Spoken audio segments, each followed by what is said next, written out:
Good afternoon, Ms. Answer. It is nice to meet you today. Thank you for coming in to interview at New Horizons Middle School today.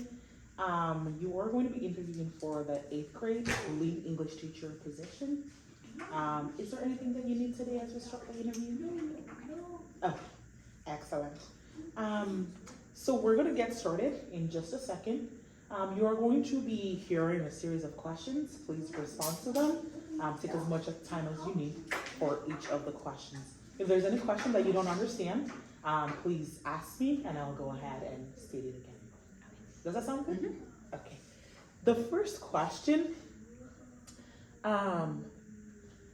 is at New Horizons Middle School. We have school-wide learning outcomes. They focus on collaboration, agency, written and oral arguments, and knowledge and thinking. As an English teacher, how would you integrate the skills into your instruction to ensure that students are successful? And do you believe that these outcomes support or compete with teaching state standards in English?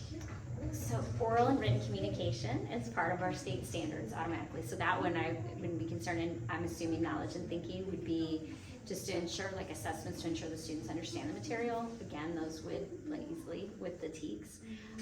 I do think it's important, particularly for all of our students, specifically our EB students, to have lots of opportunities to to collaborate with one another and communicate with one another as they're learning new material, as we're reading different texts, and they're learning about different things. So I often utilize collaboration in my classroom. I do think it supports the TEKS. And agency is an important skill for students to learn, just as a general life skill, so they're best able to advocate for themselves in a variety of situations, especially 8th graders are getting ready to go to high school. So why it's maybe not so, I think it connects to our TEKS, but it's just really a standard to ensure that, or a skill to ensure that they're prepared for high school. And the challenges that will be presented to them there. Thank you for your response.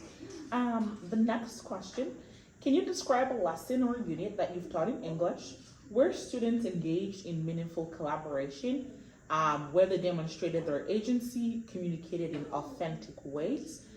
What were the results and how did the experience influence your overall approach to teaching and learning? Last year, right when the TikTok ban was happening, we had a debate whether or not we should ban TikTok in the classroom or in the United States, and how that impacts our society as a whole, and particularly younger people who are very connected to that particular part of social media. So it was really effective. The kids were very invested. They had a lot of opinions. It was interesting to see, like, they were just they were really excited to connect and collaborate with one another and share their thoughts. I think it's a great way to spark their interest because it was a real world topic that we were dealing with in society. It's obviously something that impacts a lot of younger students, and so they were very enthusiastic about it. But then they paid a lot more attention to crafting a debate, why it's important to have sources that are reliable and credible, and how to improve their skills by finding statistics to support their point of view. So because they were so engaged in the topic, it made it easier to help advance their thinking and teach them how to be more effective debaters. Thank you. I'm glad to hear that.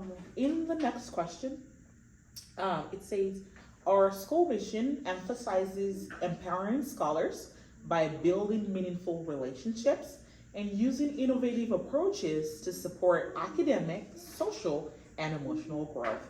How would you intentionally build strong relationships with your students, and what innovative strategies do you use to meet their academic and social emotional needs?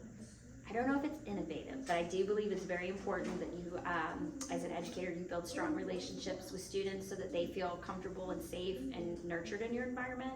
And ELA specifically, I find that sometimes kids will be writing things and poetry and sharing things that are a little more private for them. So it's important that not only they feel safe, that they're safe with me, but they feel safe in the classroom and with the student community, that we set up those boundaries like in the beginning of the year, that we're going to be supportive to one another and their thoughts. and that this is a time where kids should feel safe sharing their writing or their thoughts on a specific text, and not be judged by it or teased based on their response. So I think it's very important that those rules are set up, I don't know if it's rules, but those norms are set up, that's a better word, are set up at the beginning of the year, so students feel that they can contribute fully in the classroom. Thank you. For the next question, if you have a student in your class who is struggling academically and socially, and they're having difficulty connecting with their peers, they're having difficulty being part of this good classroom that you have set up, how would you use your relationship building skills to support them to feel empowered in their learning and in their social interactions as well? Well, first of all, make sure I have a strong relationship with that student and build a strong, and sometimes that might be having like sitting with them at lunch one day, or just getting to know them a little bit more so that they feel they can share some things with me. But then usually the next step is I'm very careful where I seat that student and who I seat them with, and try to find students that are a little bit more willing to collaborate with kids they don't know as well, and are more supportive of students they don't know as well, and that generally helps support that student to become a little more social in the class and maybe develop some new friendships. I guess that's the best way that I do that in a classroom with a situation like that. And then just being very aware, sometimes it's a parent phone call too, checking to see, oftentimes students in that specific situation might have a 504 IEP documentation. So just making sure that there's any insight that the parent has about things that will help the child feel more confident, that could be valuable information to make them feel more comfortable in the class. Okay. Thank you. The next question, how do you approach positive and negative behaviors in the classroom? And also, how do you see discipline and classroom management? What's your approach and take to them in the classroom? So of course, it starts with following the district and campus policy and what their expectations are. I really try to create a strong foundation with my students so that when it's time or I do need to discipline them, they know it's coming from a place I want them to be at their best. It's not just like middle school kids like to say I'm picking on them or I'm targeting them. It's more of, no, I want you to be successful in learning, and then the best environment to do that. So I would say I really try to make a point to reinforce positive behaviors that I see with students on a regular basis.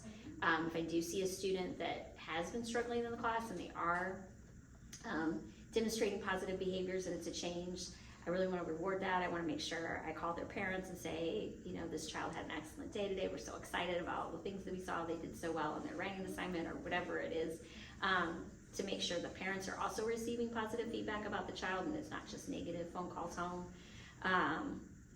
It's just trying to ensure for me that the students always know I have their best interests at heart and I want them to be as successful as possible. I would say that's answered the question. Okay, yes, you have answered the question. Thank you. Mm-hmm. So going off of that question, can you speak in a little bit more detail what your classroom routines and procedures look like? Generally speaking, students always come in, depends on the class, but sometimes it'll be assigned seats, especially at the beginning of the year, but they'll come into the classroom. They will always have a do now or a warm up to begin working on. That's usually can be a little longer depending on the assignment. There are some days where we have an extended warm up, but that would be like later in the year. We have routines established. But after 5 to 10 minutes, I'll go through the lesson of the day, or we'll listen to the text that we'll be working with for the day, go through our main classroom activity, and then end with an exit ticket. It's usually the kind of class procedure. For like other things, like it's just one student going to the restroom at a time, but usually all those things come from a campus directive for the ins and outs of coming in and out of the room type thing. Thank you.